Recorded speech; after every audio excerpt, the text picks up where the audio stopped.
గూడూరు పట్టణంలోని నియోజకవర్గ vision action plan unit కార్యాలయంలో ప్రజా దర్బార్ గ్రీవెన్స్ డే ఎమ్మెల్యే పాసం సునీల్ కుమార్ నిర్వహించారు. ముందుగా గత ప్రజా దర్బార్లో వచ్చిన అర్జీలలో ఎన్ని సమస్యలు పరిష్కారం అయ్యాయో అధికారులతో సమీక్షించారు. అనంతరం పల్లి గ్రామాల నుంచి వచ్చిన ప్రజల నుండి సమస్యల అర్జీలను తీసుకున్నారు. ఎమ్మెల్యే సునీల్ కుమార్ మాట్లాడుతూ ప్రతి శుక్రవారం ప్రజా దర్బార్ నిర్వహిస్తున్నామని, గత ప్రజా దర్బార్లో వచ్చిన సమస్యల పరిష్కారంపై అధికారులతో సమీక్షించామని, 80% సమస్యలు పరిష్కారం అయ్యాయని తెలిపారు. సమస్యల అర్జీలను త్వరితగతిన పరిష్కారం చేయాలని, కాని పక్షంలో దాని గురించి తెలియజేయాలని సూచించారు. రెవెన్యూ శాఖలో ఎక్కువగా అవినీతి జరుగుతుందని ఫిర్యాదులు వస్తున్నాయని, పేదవారిని డబ్బులు డిమాండ్ చేస్తే వారిపై ఏసీబీకి ఫిర్యాదు చేస్తామని, కొంతమంది అధికారుల పనితీరు వల్ల ప్రభుత్వానికి చెడ్డ పేరు వస్తుందని అన్నారు.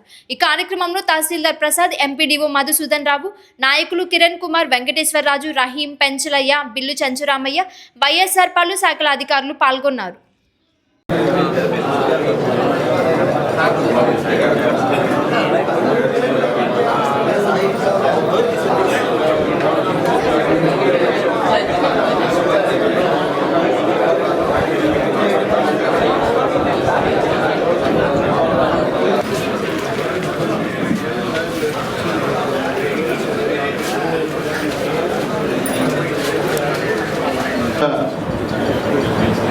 ఎన్డీఏ గవర్నమెంట్ వచ్చిన తర్వాత ఎమ్మెల్యేలందరినీ కూడా ప్రతి శుక్రవారం ప్రజా దర్బార్ నిర్వహించి ప్రజల చేత అర్జీలు తీసుకొని అధికారులతో మాట్లాడి అవన్నీ కూడా పరిష్కరించామని చెప్పి మాకు చంద్రబాబు నాయుడు గారు, మా పవన్ కళ్యాణ్ గారు, అలాగే లోకేష్ బాబు గారి ఆదేశాల మేరకు ప్రతి శుక్రవారం అధికారులతో కలిసి ప్రజలతో కలిసి ప్రజా దర్బారు పెడుతూ ఉన్నాం. దాంట్లో భాగంగా ఇప్పటి వరకు కూడా దాదాపు 524 అర్జీలు వచ్చాయి మాకు మొత్తం మీద. దాంట్లో 732 సంబంధించిన అర్జీలని పరిష్కరించాం. మిగతాయి పెండింగ్లో ఉన్నాయి. అట్లా నేను అధికారులు చెప్పేది ఏంటంటే, మీరు పరిష్కరించామని చెప్పి ఖచ్చితంగా పరిష్కరిస్తే సంతోషం, మేము అభినందిస్తాం. అట్లా కాకుండా పరిష్కరించామని చెప్పి కాకి లెక్కలు వేస్తే మాత్రం వదిలే సమస్య లేదు. ఈ కాకి లెక్కల వల్ల గవర్నమెంట్కి చెడ్డ పేరు వస్తే ఇబ్బందికరమైన పరిణామాలు వద్దు. దొంగ లెక్కలు, కాకి లెక్కలు వద్దు. ఉన్న వాస్తవాలు చెప్పండి.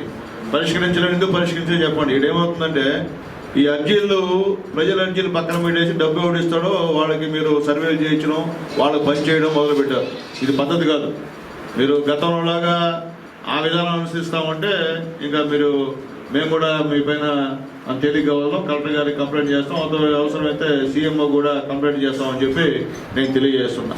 ఇప్పటి వరకు కూడా నా గూడూరు కాన్స్టిట్యున్సీలో రెవెన్యూ సమస్యలు చాలా ఉన్నాయి.